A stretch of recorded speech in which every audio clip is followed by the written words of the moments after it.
Hi all, welcome to competitive cracker. ഞാൻ നിയാസ്. ഇപ്പോൾ കഴിഞ്ഞ വീഡിയോ ക്ലാസ്സുകളിലായിട്ട് നമ്മൾ AMVയുടെ പ്രീവിയസ് ഇയർ ക്വസ്റ്റ്യൻ പേപ്പറിലെ മെക്കാനിക്കലിലെ ഏതാനും പാർട്ടിൽ തെർമലിൻ്റെ ഭാഗവും ഫ്ലൂയിഡിൻ്റെ ഭാഗവും ഒക്കെ നമ്മൾ ഡിസ്കസ് ചെയ്തു.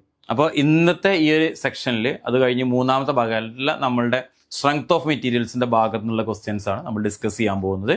സോ നമുക്ക് ഓരോ ക്വസ്റ്റ്യൻസ് കാര്യങ്ങളായിട്ട് ഓരോന്നോരോന്നായിട്ട് ക്വസ്റ്റ്യൻസും അതിൻ്റെ ഓപ്ഷൻസ് ഏതാണ് കറക്റ്റ് ആൻസേഴ്സ് എന്നുള്ളത് നോക്കാം. സോ ഫസ്റ്റ് ക്വസ്റ്റ്യൻ എന്ന് പറയുന്നത് A sliding bearing which can support steady loads without any relative motion between the journal and the bearing is called. Option A, zero film bearing, boundary lubricated bearing, hydrodynamic lubricated bearing, hydrostatic lubricated bearing. ഇപ്പോൾ ബിയറിങ്സിന്റെ ഭാഗത്തു നിന്നാണ് അല്ലെ material elements ഭാഗങ്ങളൊക്കെ വരുന്ന സ്ഥലത്തിലെ ബിയറിങ്സിന്റെ ഭാഗത്തു നിന്നുള്ള ഒരു questions ആണ് വന്നിട്ടുള്ളത്.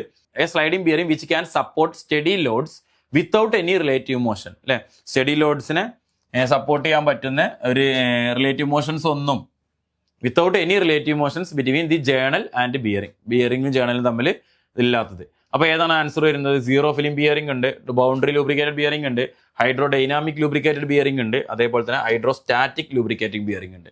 Option D hydrostatic lubricated bearing ആണ് ഇതിന്റെ ഓപ്ഷൻ ഡി ആണ് ഇതിന്റെ കറക്റ്റ് ആൻസർ വരുന്നത്. ദെൻ നെക്സ്റ്റ് രണ്ടാമത്തെ ക്വസ്റ്റ്യൻ നോക്കാം. അടുത്ത ക്വസ്റ്റ്യൻ നോക്കാം.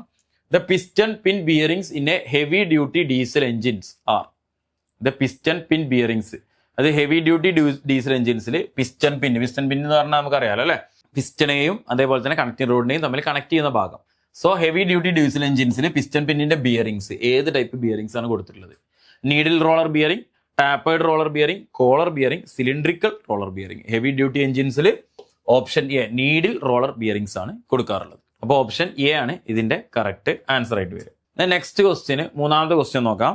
The diameter of the hub of the fly wheel is usually taken as equal to the diameter of the shaft, twice the diameter of the shaft, three times the diameter of the shaft, അതേപോലെ തന്നെ 4 times the diameter of the shaft.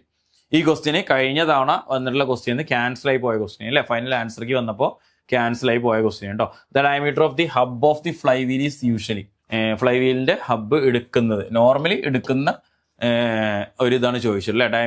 എത്ര times ആണ് ഷാഫ്റ്റിന്റെ ഡയമീറ്ററിന് equal ആണോ, twice ആണോ, thrice ആണോ എന്നുള്ള രീതിയിലാണ് ചോദിച്ചിട്ടുള്ളത്. നെക്സ്റ്റ് ക്വസ്റ്റിലോട്ട് പോകണം. ക്യാൻസൽ ആയി പോയ ക്വസ്റ്റ്യൻ ആയിരുന്നു. അടുത്ത ക്വസ്റ്റിന് a spur gear with pitch circle diameter D and number of teeth D, the module M is. നമ്മൾ ഗിയേഴ്സിന്റെ നോമൻക്ലേച്ചർ പഠിക്കാറുണ്ട് അല്ലെ. ഗിയേഴ്സിന്റെ nomenclature addendum circle, dedendum circle, pitch, diametral pitch അല്ലെ, ടീത്തിന്റെ എണ്ണം കാര്യങ്ങളൊക്കെ. അപ്പോൾ നമുക്ക് മൊഡ്യൂൾ കണ്ടെത്താൻ പഠിക്കുന്നത്. അപ്പോൾ മൊഡ്യൂൾ കണ്ടെത്താൻ എമ്മിന്റെ ഇക്വേഷൻ എന്താന്ന് തന്നെയാണ് ചോദിച്ചിട്ടുള്ളത്. മൊഡ്യൂൾ കണ്ടെത്താനുള്ള എമ്മിന്റെ ഇക്വേഷൻ അതിൽ പിച്ച് സർക്കിളിന്റെ ഡയമീറ്റർ ഡിയും അതേപോലെ തന്നെ നമ്പർ ഓഫ് ടീത്ത് ടിയും ആണെങ്കിൽ മൊഡ്യൂൾ കണ്ടെത്താനുള്ള ഇക്വേഷൻ എ ആണ്. അതായത് ഡി ബൈ ടി ആണ് വരിക അല്ലെ. Module a is equal to D by T എന്ന് പറയുന്നത് നമ്മൾ ഇക്വേഷൻ പഠിച്ചിട്ടുള്ളത്.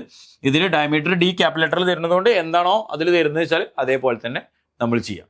ഓക്കെ, നെക്സ്റ്റ് ക്വസ്റ്റ്യനിലോട്ട് പോകാം. അഞ്ചാമത്തെ ക്വസ്റ്റ്യൻ നോക്കാം. Lewis equation in a spur gear is used to find the tensile stress in the bending, shear stress, compressive stress in bending, fatigue stress. ഈ ക്വസ്റ്റ്യനും കഴിഞ്ഞ തവണ ക്യാൻസൽ ആയി പോയ ക്വസ്റ്റ്യൻ ആയിരുന്നു കേട്ടോ. ഈ ക്വസ്റ്റ്യനും ലാസ്റ്റ് ഫൈനൽ ആൻസർ കീ വന്നപ്പോൾ ക്യാൻസൽ ആയി പോയ ക്വസ്റ്റ്യൻ ആയിരുന്നു. ഈ ഒരു സെക്ഷനിൽ നിന്നാണ് ഏറ്റവും കൂടുതൽ കഴിഞ്ഞ തവണ ക്വസ്റ്റ്യൻസ് ക്യാൻസൽ ആയി പോയിട്ടുണ്ടായിരുന്നത്. ഈ ഒരു മെറ്റീരിയൽ സയൻസിന്റെ ഭാഗത്തു നിന്നാണ് ഏറ്റവും മെറ്റീരിയൽസും കാര്യങ്ങളൊക്കെ വന്നോടത്താണ് ഏറ്റവും കൂടുതൽ ക്വസ്റ്റ്യൻസ് ക്യാൻസൽ ആയി പോയിട്ടുണ്ടായത്. നെക്സ്റ്റ് ക്വസ്റ്റ്യന് അടുത്ത ക്വസ്റ്റ്യന് ഇഫ് സെഡ് ഇത് ഡയറക്റ്റ് ഇക്വേഷൻ ആണ്.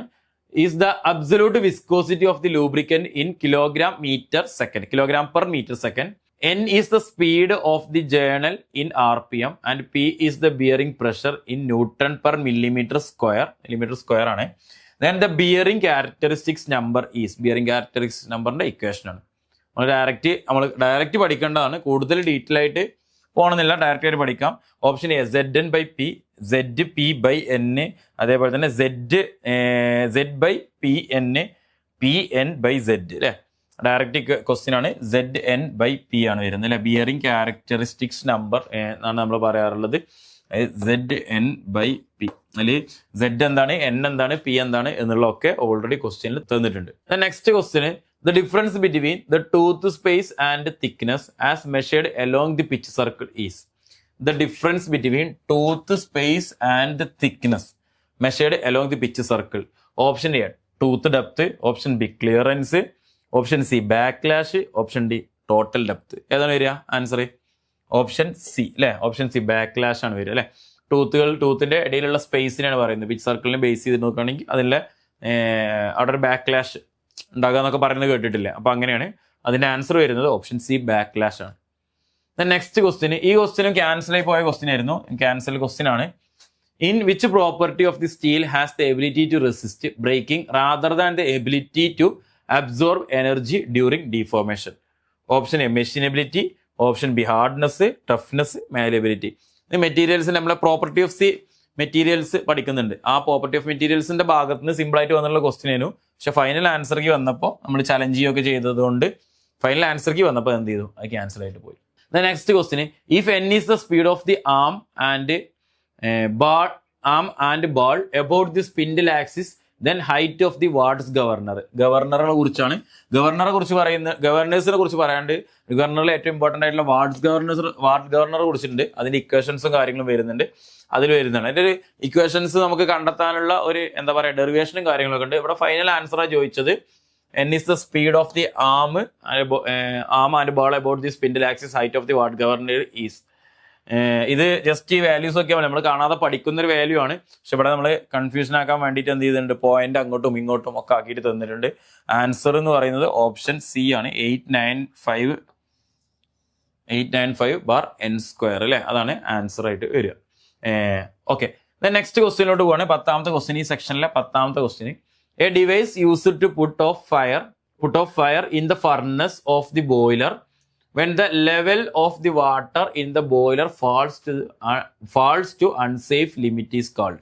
Option A blow off coke, option B superheater, option C fusible plug, option D economizer. Question answer ഓപ്ഷന് അതിൽ ഓൾറെഡി വന്ന് കിടക്കുന്നുണ്ട്. അപ്പൊ അതിന് ആൻസർ പറഞ്ഞ ഫ്യൂസിബിൾ പ്ലഗ് ആണ്. എന്താണ് ചോദിച്ചിട്ടുള്ളത്? ഒരു ബോയിലറിൽ അല്ലെ, ഒരു ബോയിലറിന്റെ ഫർണസിൽ device use to put off the fire തീ കെടുത്താൻ വേണ്ടിയിട്ട് ഉപയോഗിക്കണം. When the water in the boiler falls to the unsafe limit അല്ലെ, ബോയിലറിലെ വെള്ളം ഒരു അൺസേഫ് ലിമിറ്റിലെ വാട്ടർ അൺസേഫ് ലിമിറ്റിലോട്ട് പോകുമ്പോൾ, അൺസേഫ് ആയിട്ടുള്ള കണ്ടീഷനിലോട്ട് പോകുമ്പോൾ പുട്ട് ഓഫ് ചെയ്യുന്നതിന് വേണ്ടിയിട്ട് കൊടുത്തിട്ടുള്ളതാണ്. അതിനാണ് ഫ്യൂസിബിൾ പ്ലഗ് എന്ന് പറയുന്നത് അല്ലെ കൊടുത്തിട്ടുള്ളത്. ബ്ലോ ഓഫ് കോക്ക് എന്താണ്, സൂപ്പർ ഹീറ്റർ എന്താ, എക്കണോമൈസർ എന്താ? നമ്മൾ ബോയിലറിന്റെ കാര്യം പഠിക്കുമ്പോൾ നമ്മൾ രണ്ട് കാര്യങ്ങൾ പറയുന്നുണ്ട്. ബോയിലറിന്റെ ആക്സസറീസ് കാര്യങ്ങൾ നമ്മൾ കറക്റ്റ് ആയിട്ട് പഠിക്കുന്നുണ്ട് അല്ലെ. സേഫ്റ്റി ഡിവൈസസ് വേറെ പഠിക്കും, ആക്സറീസ് പഠിക്കും. അതിൽ പഠിക്കുന്ന കുറേ അധികം കാര്യങ്ങൾ ഓപ്ഷൻസ് വരുന്ന സമയത്തും നോർമലി ബോയിലർ എന്നുള്ള ക്വസ്റ്റ്യൻസ് ഏറ്റവും കൂടുതൽ നമുക്ക് അങ്ങനെ തന്നെ വരും കേട്ടോ. ഒന്നെങ്കിൽ അതിന്റെ ക്ലാസിഫിക്കേഷൻ വരും, water tube boiler, fire tube boiler എന്നുള്ള രീതിയിൽ ക്ലാസിഫിക്കേഷൻ വരും. അല്ലെങ്കിൽ ഏതെങ്കിലും ഒരു പാർട്ട് തന്നിട്ട് ആ പാർട്ടിന്റെ ഫംഗ്ഷൻ എന്നുള്ള രീതിയിൽ തരും. അല്ലെങ്കിൽ ഇതേപോലെ ഒരു ഫംഗ്ഷൻ പറഞ്ഞിട്ട് അത് താഴെ പറയുന്നവർ ഏത് പാർട്ടാണ് അത് ചെയ്യുന്നത് എന്നുള്ള രീതിയിൽ ചോദിക്കാം. അപ്പൊ ഇത്തരം ബോയിലർ, ഇതാണ് ആ ഒരു സെക്ഷനിൽ നിന്നുള്ള ക്വസ്റ്റ്യൻസിന്റെ ഭാഗത്ത് നിന്ന് നമുക്ക് ഏകദേശം വരുന്നത്. അപ്പോൾ ഇതിൽ കുറച്ച് കാര്യങ്ങൾ മെറ്റീരിയൽസിൽ നിന്നും ബോയിലേഴ്സിൽ നിന്നും ഉൾപ്പെട്ടിട്ടുണ്ട്. അതോടൊപ്പം തന്നെ സ്ട്രെങ്ത് ഓഫ് മെറ്റീരിയൽസിന്റെ ഭാഗത്തുനിന്നുണ്ട്. അപ്പോൾ ഇതിൽ ഇനി ഒരു ബാക്കിയുള്ള ഒരു 10 ക്വസ്റ്റ്യൻസ് കൂടി ഉണ്ട്. ആ 10 ക്വസ്റ്റ്യൻസ് എന്ന് പറയുന്നത് ഇതിൽ നിന്നും കൂടിയും ഇതേപോലെ തന്നെ ബോയിലേഴ്സ് നിന്നും മറ്റേതിൽ നിന്നും കൂടി മിക്സ് ആയിട്ടുള്ള ക്വസ്റ്റ്യൻസ് തന്നെയാണ്. അപ്പോൾ അത് നമുക്ക് അടുത്ത ക്ലാസ്സിൽ ഡിസ്കസ് ചെയ്യാം. അപ്പോൾ നെക്സ്റ്റ് ഇതിന്റെ ഒരു ബാലൻസ് വരുന്ന 10 ക്വസ്റ്റ്യനുകൾ അടുത്ത ക്ലാസ്സിൽ ഉണ്ടാവും. അടുത്ത വീഡിയോയിൽ ഇതേപോലുള്ള മറ്റൊരു വീഡിയോയിൽ കാണുന്നത് വരെ താങ്ക് യു.